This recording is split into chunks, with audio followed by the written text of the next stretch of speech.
The note on the kitchen counter was written in Korean. She didn't need to translate it. Imani Windsor parked the car and didn't get out. Through the windshield, she watched her own house. A Black American clinical psychologist, 32, specialized in women in relationship crisis. Married 3 years to Kang Min-jae, the man Koreatown called the Quiet One. The dragon tattoo on his neck, the slicked back hair, the boss of the family that laundered half the neighborhood through real estate. She had built a career listening to women fall apart. She had never imagined being one of them. The voicemails from her mother-in-law had become a daily ritual. Polite, cold, in 2 languages. Sun-hee never raised her voice. She didn't need to. Then a new patient walked into Imani's practice. Han Yuna, 30, Korean, porcelain skin, designer dress, pearl earrings. She cried in the first session. She talked about a man promised to her by his mother. A man who married outside the family pattern. She never said his name. Imani took notes. Professional, bound by ethics, bound by silence. She didn't know yet whose corridor she was walking through. But what she heard in that consultation room over the next weeks. Before starting the story, comment down below where you are watching from and what time it is there. If stories of karma, love, and hidden truths move you, leave a like, be sure to subscribe to the channel, and click join to become a member and help our channel. Imani killed the engine in the driveway and let the phone ring out for the 3rd time that hour. Sun-hee never left voicemails on the first try. She always called twice to make sure the silence was deliberate. Imani waited for the buzz to die, then opened the door and stepped out into the evening with her caramel handbag pressed against her hip. The porch light was off. Min-jae always left it on for her. She climbed the steps slowly. Her stilettos made no sound on the slate. Inside, the foyer smelled of nothing. No cologne, no whiskey, no trace of him at all. The coat closet was open. His coat was gone.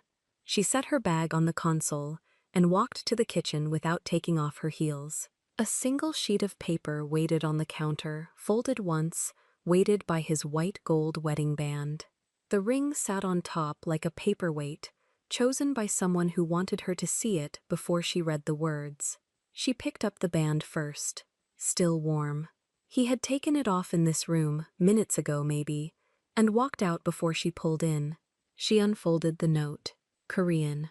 4 lines, his handwriting, the careful brushstrokes of a man who learned the alphabet from a mother who corrected every stroke. Imani had been married to him for 3 years. She could read 3 of the 4 lines. Mother called. I'll be back late, don't wait. The 4th line she did not recognize. A phrase. Older Korean, formal. The kind Sun-hee used when she wanted Imani to feel the syllables she could not translate. Imani set the note down beside the ring and stood very still in the middle of her own kitchen. She did not cry. She had stopped doing that a year ago. Instead, she opened the refrigerator. There was the meal she had prepped on Sunday. Salmon, rice, the little bowl of banchan she had spent 4 months learning to make right. She closed the refrigerator. She walked to the bedroom, took off the camel dress, hung it carefully, put on the silk robe, and sat at the edge of the bed with her hands flat on her thighs. The phone buzzed. Sun-hee again. Imani let it ring. She picked up the framed photograph on the nightstand, the courthouse picture, just the 2 of them, no family on either side. Min-jae was looking at her in that photo like she was the only language he had ever wanted to learn. She put it face down. Then she got up, walked back to the kitchen, took the note, folded it along his fold, and slid it inside the pocket of her consultation room blazer hanging by the door. The pocket with the small button, the one she used for things she intended to come back to. She slept on her side that night, on the edge of the bed, and she did not look at the empty half. The next morning, she was in her consultation room at 7:40. She always arrived 20 minutes early. The kettle was on, the orchid on the windowsill had a fresh inch of water. The 2 leather chairs sat angled the way she liked, not facing each other directly, never directly, because direct faces made patients lie faster. Her 8 o'clock was a new intake. The referral had come through a colleague she barely trusted. Korean woman, 30, family money, persistent. Imani had almost said no. She had a full caseload and a marriage that was using more of her clinical attention than she would admit to a supervisor. But the colleague had written, "She asked for you specifically." And Imani had said yes, the way she always said yes when a woman asked for her specifically. At 7:58, the buzzer sounded. Imani opened the door and met Han Yuna. Yuna wore pearl gray. The dress fell exactly to mid-calf, the way only money fell. Pearl earrings, no other jewelry. Her hair was the kind of straight that took an hour. She had been crying in the elevator, the eyes were rinsed, the lashes still wet at the inner corners, and she had not bothered to fix it before knocking. That was the first thing Imani noted. "Wants me to see Dr. Windsor. Han Yuna, please." Yuna stepped in, took the chair on the left without being directed, and set a structured handbag at her feet. She crossed her ankles. She did not touch the tissues. Imani sat down, opened her notebook to a fresh page, and waited. "I don't know where to start," Yuna said. "Wherever it hurts." Yuna's mouth moved before her voice did. "Then, there is a man." Imani wrote nothing. She nodded once. "He was promised to me." Yuna looked at the orchid, not at Imani. "Not legally. By his mother. Since we were children, our families, it was understood. Understood by everyone but him? Understood by everyone but the woman he chose." Imani's pen stayed above the paper. She did not lower it. She did not raise it. She held it suspended, the way she held herself suspended in the 8 seconds it took Yuna to keep speaking. "He married outside the pattern." Yuna's voice did not shake. "His mother is... She is still working. She believes a thing can be unmarried. I am not supposed to say this out loud. I have not said it out loud in 2 years. You're saying it now. I needed someone who would not know him." Imani wrote the date at the top of the page. She wrote, "Patient declines to name parties involved." She wrote, "Affect, composed, tear residue, no shame response." She did not write the name Yuna had not said. Yuna leaned forward slightly. The pearl in her right ear caught the lamp. "His mother called me yesterday," Yuna said. "She told me to be patient. She said the wife was already cracking." Imani wrote down the sentence, the way she wrote down every sentence. Neat, blue ink, no underline. The wife was already cracking. She kept her hand steady until the pen left the page. Then she set it down. "What did you say back to her?" Imani asked. "Nothing." Yuna pressed a tissue against the corner of her eye, careful with the mascara. "She didn't want an answer. She wanted me to listen. And you listened." "I always listen to her." The clock on the bookshelf clicked over. 42 minutes left in the session. Imani had run 1,000 sessions in this room, and she had a rule for the difficult ones. Keep the body still. Keep the voice low. Let the patient fill the silence. She kept the body still. She kept the voice low. Yuna filled the silence. "He doesn't talk about his wife," Yuna said. "He never has. His mother says that's the proof. A man who loved his wife would defend her name." Imani's wedding ring caught the lamp. She didn't move her hand to hide it. Moving the hand would mean she had something to hide. "What does the wife do?" she asked. Yuna looked up. The question was a small one, and it landed wrong. And for half a second, the fragile smile slipped, and something else sat behind it. A measuring look, quick and clean. Then the smile came back. "Something with people," Yuna said. "I don't know. His mother said she works too much. She said that's why he goes quiet at home." Imani wrote, "Deflection, second mention of mother as source." She underlined mother. Min-jae was in the parking garage of the Wilshire building at 6:14 when his phone rang. He let it ring twice. He never let it ring 3 times for his mother. "Mother, come to the house tonight. I have dinner with Imani." Cancel. He waited. The garage hummed. A black sedan 2 spaces down had been there since the morning, and the driver had not come back for it. He noted the plate without thinking about it.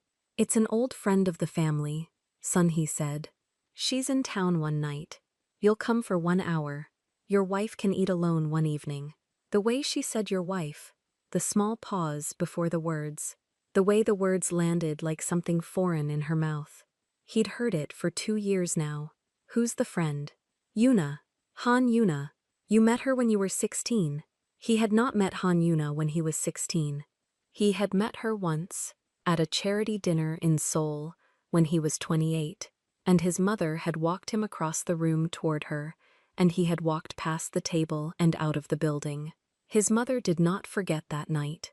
His mother never reframed a story unless she planned to use the new version. 1 hour, he said. 1 hour. He hung up. He sat in the car a moment longer. Then he sent Imani a text. Late tonight. Family thing. Don't wait up. He read the message twice. He removed the word family. He sent it. Imani's session ran the full hour. At the door, Yuna paused, handbag against her hip, and turned back. Dr. Windsor. Yes. You're very kind to me. I don't think I've thanked you properly. You don't have to thank me. My mother-in-law would say it's how I was raised, to know the difference between someone who serves you and someone who sees you. The sentence was clean. The sentence had been rehearsed. Imani held the door and she did not move her face, and she said, I'll see you Thursday. Yuna walked down the corridor in stiletto heels that made no sound on the carpet. Imani closed the door. She walked to her desk. She sat down. She opened the patient file, and she stared at the line she had just written. Mother-in-law. Yuna had a husband. Yuna had said for 6 weeks that the man was promised to her, not married to her. Promised. Imani picked up the phone. She put it back down. She picked it up again, and she dialed Min-jae, and it went to voicemail on the first ring, which meant he had pressed the side button to silence it, which he had not done to her call in 3 years of marriage. She set the phone on the desk, face down. She did not move for 1 minute. Then she picked up her bag, her coat, and her keys, and she left the office 20 minutes early. The Kang house sat on a hill above Hancock Park, behind a black iron gate. Min-jae's driver took the long curve and stopped at the front steps. 2 staff in dark suits opened the doors. His mother was waiting in the foyer in a black dress and a double strand of pearls, and she did not smile. She's in the garden room, son, he said. 1 hour. 1 hour. He walked the corridor he had walked as a boy. Yuna was standing at the glass doors with a glass of white wine, and when she turned, she did the thing his mother had taught her. The small tilt of the head, the soft mouth, the long look held 1 beat past polite. Min-jae. Yuna. She crossed the room. She set the wine down. She kept walking until she was inside the space a wife stands in, and she put 1 hand flat against the lapel of his suit, and she rose on the stilettos, and she kissed him. He did not move. He did not move for 1 full second. And 1 full second, in the doorway of the garden room, was enough. Behind him, on the gravel of the front drive, Imani Windsor's car came up the curve and stopped where the headlights would not reach the house. Imani killed the headlights before the car came to a full stop. The gravel crunched once under the tires, and then nothing. She kept her hands on the wheel.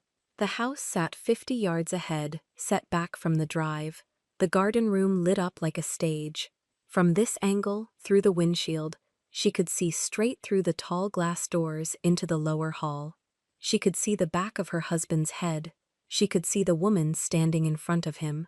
She did not recognize the dress at first. Pearl gray. Midi. The kind of dress a patient might describe in a session, and the psychologist might write down without imagining. Then Yuna turned a half step, and the porcelain face caught the light. Imani's hand left the wheel. It stayed in the air for 1 second and came down on her own knee. She pressed. Inside the garden room, Min-jae had not moved from the threshold. His jaw was set. The dragon on the right side of his neck was half covered by his shirt collar, the way it always was at his mother's house. Behind him, Sun-hee crossed the inner doorway once, very slowly, carrying nothing, and crossed back. A figure giving the room permission. Yuna took a step forward. Min-jae did not retreat. In the car, Imani heard herself breathe out. The breath fogged a small oval on the inside of the windshield. She wiped it with the side of her thumb. She wanted to see clearly. She made herself see clearly. Yuna lifted both hands. She placed them, very lightly, on either side of Min-jae's face. Imani had watched 100 women describe that gesture from a couch 6 feet away. She had a category for it. Claiming touch. Inventory. Yuna kissed him. Min-jae did not push her back. He did not pull her in. He stood. 1 beat. 2 beats. The 3rd beat was the one Imani would remember for the rest of her life. The beat where his hand finally rose, and instead of reaching for Yuna's waist, instead of reaching for her shoulder, it closed around her wrist and lowered her arm. But the 3rd beat came too late. Imani's mouth opened slightly. Nothing came out. She closed it. Through the glass of the windshield, through the glass of the garden room, every sentence Yuna had paid $800 an hour to say came back at her in order. He was promised to me. His mother chose me. He married outside the pattern. He still listens for his mother's voice before he listens for his wife's. Imani had written each sentence in the same blue ink, with the same steady hand, with the same trained refusal to assume. She had been taking notes on her own marriage. She did not cry. The body that had carried her through Howard, through the dissertation defense, through every white woman who had asked to touch her hair in a clinical conference, that body knew how to lock the face down. She locked it down. Her eyes stayed dry. Her wedding ring caught the dashboard light and threw a small white star across the steering wheel. She watched the star and not the house. Then she watched the house. Yuna had stepped back. Her chin trembled, but the tremble was the trained tremble of a woman who had learned which expression earned what response. Min-jae was saying something. Imani could not hear it. She did not need to. Sun-hee re-entered the garden room from the inner doorway. She did not look at her son. She walked straight to Yuna and placed one cool, controlled hand on the small of Yuna's back, exactly the way a mother places her hand on a daughter. The hand stayed there. Imani's grip on her own knee tightened. There it is, she thought. The dramatic axis of every story Yuna had told on her couch, the mother, had just walked into frame and confirmed itself with one hand. Imani reached, slowly, for her bag on the passenger seat. She pulled the patient file out by touch. Han Yuna. Intake form. 3 sessions. Address line. Emergency contact. She read the emergency contact in the dashboard light. Kang Sun-hee. The name was right there. It had been right there for 3 weeks.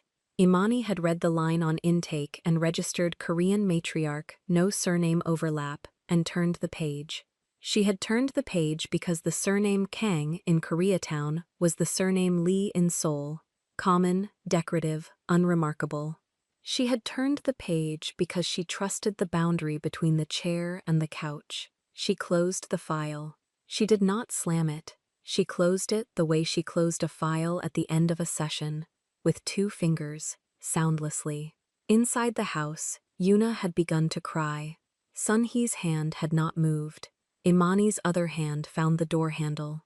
She did not pull it yet. She held it. She thought about driving away. She thought about it for the length of one breath. A clean retreat, a locksmith in the morning, a lawyer by noon. Dignity intact, marriage filed under autopsy, patient referred out by email with the words, conflict of interest, doing all the work. She let go of the door handle.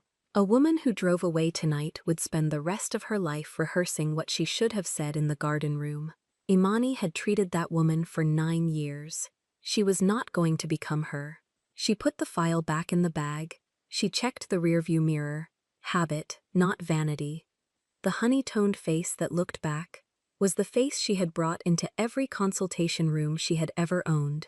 Composed, listening, not surprised. She let her hand rest, one last second, on the diamond of her wedding ring. Then she opened the car door. The gravel announced her before the doorway did. The motion light above the front steps caught Imani first, and Yuna's hands froze halfway down Min-jae's chest.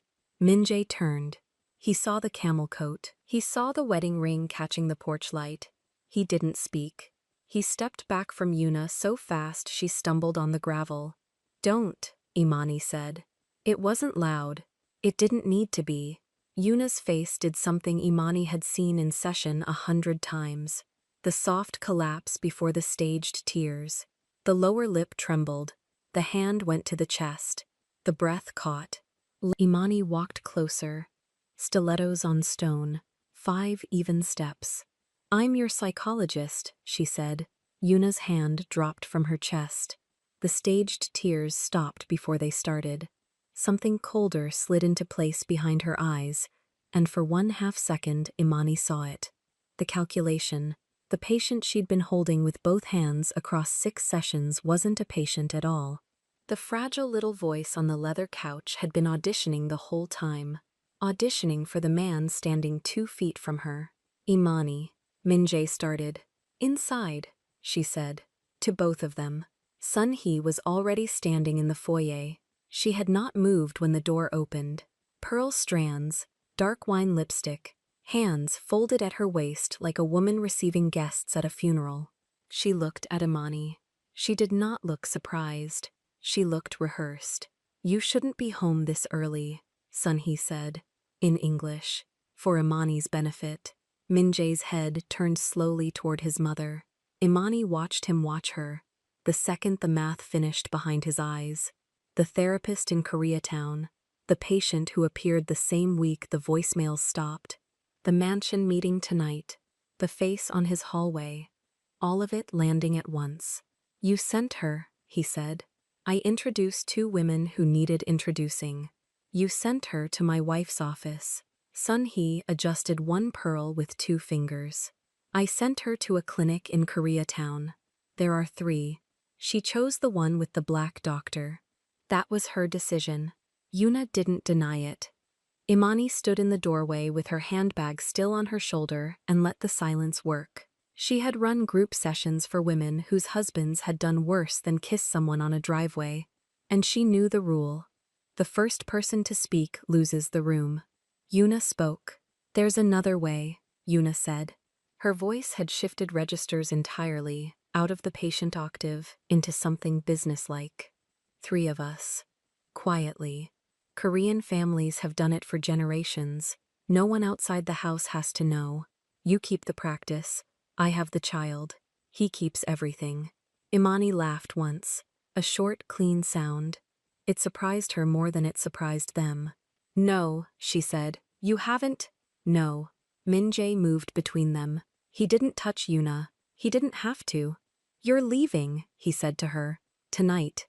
The car is outside." Min-jae. "The car is outside." Sun-hee took 1 step forward, and Min-jae's hand came up, palm flat, not raised, just present. His mother stopped. She had not stopped for anyone in 40 years. "You too," he said. The 2 Korean women looked at each other in the foyer of a house neither of them had paid for. Then Yuna walked to the door, and Sun-hee, after a long, unreadable moment, followed. The black sedan was idling on the gravel. The driver did not look up. Min-jae closed the door behind them and turned to his wife. Imani put her handbag on the console table. She set her keys on top of the handbag. She took off the camel coat and folded it once, neatly, over her arm. "Don't speak yet," she said. "I need to think." He didn't speak. She went upstairs. She packed 1 suitcase, 3 dresses, the consultation files she kept at home, the small framed photograph from her mother's house. She came back down. He was still standing where she had left him in the foyer. "I'm moving into the Walden building tonight," she said. "The corporate apartment. I signed it in my name last year." He nodded once. "I'm referring Yuna out tomorrow morning, to Dr. Cho on 32nd. It's an ethics violation either way, but the cleaner version is referral with documentation. I'll write the notes tonight." Imani. "Not yet." She walked past him. She put her hand on the door, then she turned. "In here, you listen. That was the rule of my office. You broke it before you ever sat down." She closed the door behind her without slamming it. 4 weeks passed. She did not see him. She heard things. Sun Hee had been moved to a property in Busan. Min Jae's lawyer signed the papers, not Min Jae. Yuna's family had pulled her engagement applications from 3 other Korean households in a single afternoon. A letter arrived at the Walden building on heavy ivory paper. She read it once at the breakfast counter and put it in the drawer with her grandmother's earrings. He came on a Wednesday. He waited in her consultation room without sitting. The receptionist had let him in because Imani had told her to. He didn't bring flowers. He didn't bring jewelry. He brought the ring. He set the white gold band on her desk between them. "I'm not asking yet," he said.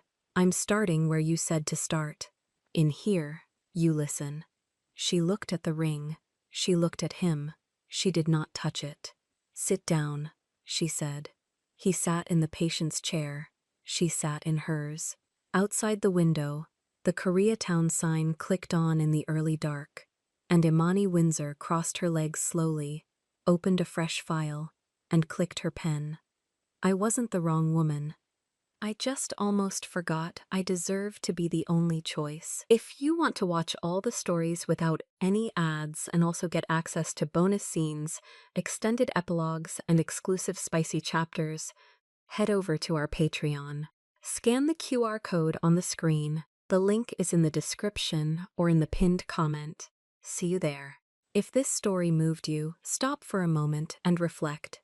Have you ever listened to someone pour out their pain, only to realize the wound they described was about your own life? Have you ever stayed silent inside a marriage because someone else's mother was louder than your own voice? And when the truth finally sat across from you, did you choose to be the only choice, or did you keep negotiating to remain one of many? Tell us your experiences and feelings in the comments. We read them all. And if you believe in stories about dignity, silence, and self-worth, leave a like, be sure to subscribe to the channel, and click join to become a part of our community and help the channel.